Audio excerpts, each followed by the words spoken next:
않아도 나중에 졸업을 하면 사회에 나가서 뭔가를 책으로 쓸 만한 일을 해야 되겠다라는 생각을 이제 해왔습니다. 네. 40년 전에 꿈을 이루셨네요.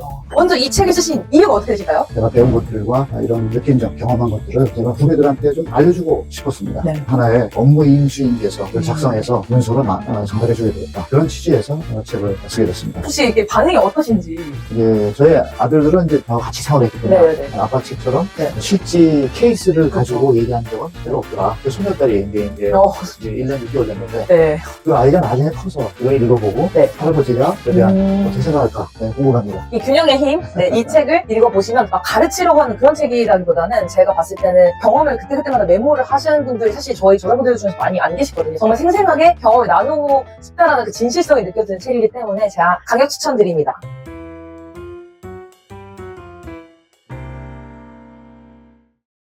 네, 안녕하세요. 오늘은 균형의 힘 책의 저자분이 직접 소개가 가능하실까요? 제가 직장 생활 40년 동안 하면서 겪었던 여러 가지 경험들, 배운 것들, 깨달은 것들을 모아서 우리 후배들한테 알려주려고 쓴 책입니다. 그럼 혹시 자신의 소개, 어떤 일 하시는 분인지? 현재는 이제 폐기물 처리하는 회사의 벤처기업인데 그 회사를 키우고 있습니다. 현대그룹에서 현대건설과 현대중공업에서 약 40년간 일을 하면서 그런 경력을 가지고 있고요. 그 중에서도 이제 현대건설에서 가장 많은 기간을 일을 해왔습니다. 약 32년 8개월 동안 건설업을 하면서 주로 이제 해외 건설 쪽에 일을 해왔습니다. 네, 사실 제가 이 책을 처음 미팅했을 때부터 되게 신기했던 게 그냥 몇 천억 단위가 아니라 사실 몇 조짜리 네. 수주를 하신 거가 사실 너무 신기했었거든요. 네. 15년간 해외 지사 시절에 수주한 금액으로 10조 5천억 원에 달하고 본사로 복귀하여서 영업 임원이실 때는 남미를 개척하여서 9조 3천억을 수주하였고 총 합하여 20조 수주를 하셨는데 사실 20조라는 게 많아졌긴 하는데 사실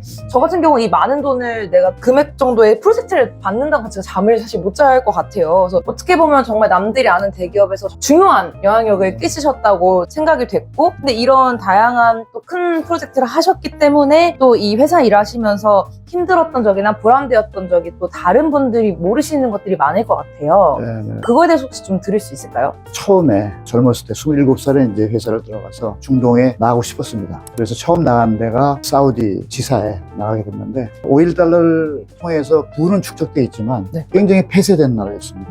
그 사우디가 굉장히 종교적으로 폐쇄돼 있고 할 일이 별로 없는 그런 사회였습니다. 게다가 이제 사우디는 중동에 이제 가장 큰 나라이면서도 사막이 제일 많은 나라죠. 그래서 제가 일했던 지역이 이제 처음 나간 데가 수도인 리야드였는데 리야드는 지대가 고지되고 네. 여름철에는 약 50도를 오르내립니다.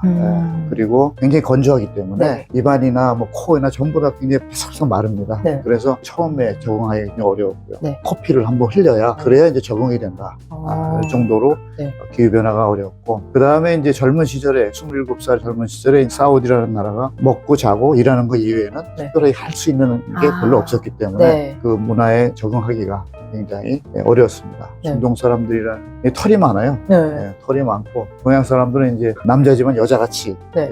생겼고 네. 중동 사람이 볼 때는 저를 남자로 본 게 아니라 여자로 볼 정도로 그래서 이제 성희롱도 많이 당하고 그런 어려운 점들을 느꼈습니다. 네. 그리고 나서 사우디를 지나고 나서부터는 네. 중동 문화가 이제 적응이 됐고 그 이후에 다닌 나라들은 쿠웨이트와 카타르에서 이제 지사장으로 10년 있었는데 그때는 이제 이미 사우디에서 적응을 했기 때문에 큰 어려움 없이 지낼 수 있었던 것 같습니다. 지금까지 이제 경험하셨던 에피소드를 이해를 해야 되기 때문에 그거 위주로 인터뷰를 했다면 본격적으로 이 책에 대해서 인터뷰를 해보도록 하겠습니다. 먼저 이 책을 쓰신 이유가 어떻게 되실까요? 이 책을 쓰게 된 이유는 해외 생활도 많이 했고 15년간 해외 생활, 직장 생활 40년 하면서 제가 배운 것들과 이런 느낀 점, 경험한 것들을 제가 후배들한테 좀 알려주고 싶었습니다. 네. 제가 얻은 거나 경험한 것들을 하나의 업무 인수인계서를 작성해서 문서로 전달해 줘야 되겠다. 그런 취지에서 책을 쓰게 됐습니다. 그리고 이제 책을 써서 무슨 메시지를 전달하고 싶으냐 두 가지를 지금 얘기하고 싶습니다. 한 가지는 균형 감각입니다. 균형 감각은 어려움을 당했거나 어떠한 중대한 결정을 할 상황에 있어서 서로 간에 이길 수 있는 윈윈 본인의 그 해결책을 찾는다면 그게 쉽게 찾아지더라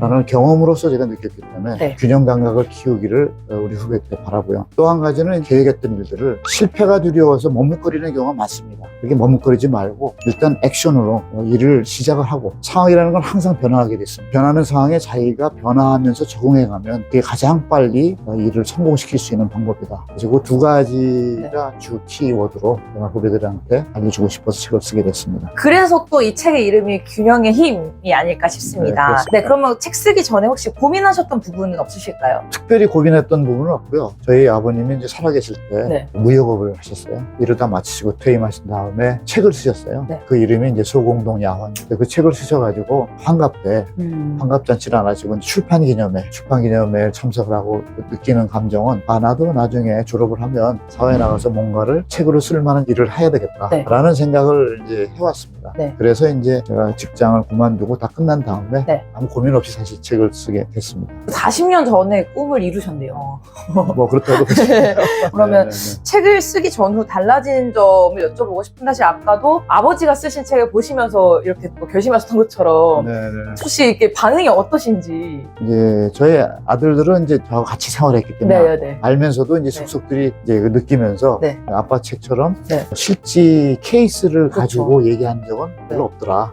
반응이 좋게 얘기를 네. 하더라고요. 저희 그 여동생이 둘이 있었는데 책을 보더니만 오빠가 참 열심히 살아왔구나.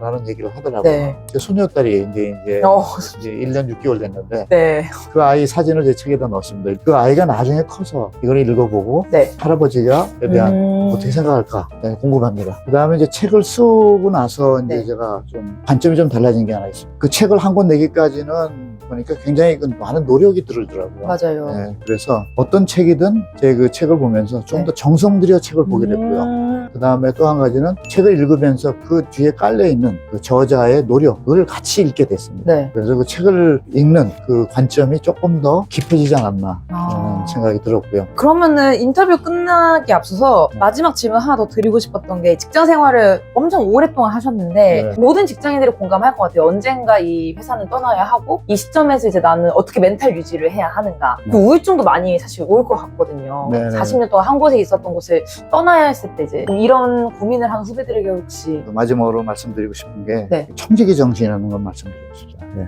청지기 정신이라는 건 뭐냐면 부잣집의 재산과 살림살이를 대신 해주는 집사를 청지기라고 그래요. 이 세상에 태어나서 네. 죽기까지 저에게 주어진 역할을 충분히 일을 하고 그걸 갖다가 다음 청지기한테, 다음 후배들한테 물려줌으로 인해서 그 사회가 존재하고 발전해 나가는 그 역할의 일부분을 하는 것이지, 그게 제게 아니고 제 소유물 될 수도 없고, 네. 또 제가 이 세상을 떠날 때는 당연히 제가 가져갈 수도 없는 거고. 네. 그래서 어떤 일을 할 때 아침 새벽 6시부터 한 10시까지 5분도 쉴 새 없이 그냥 전화에다가 뭐에다 네. 보고에다 계속 하다가 그 다음날 바로 아무것도 못 하겠더라고요.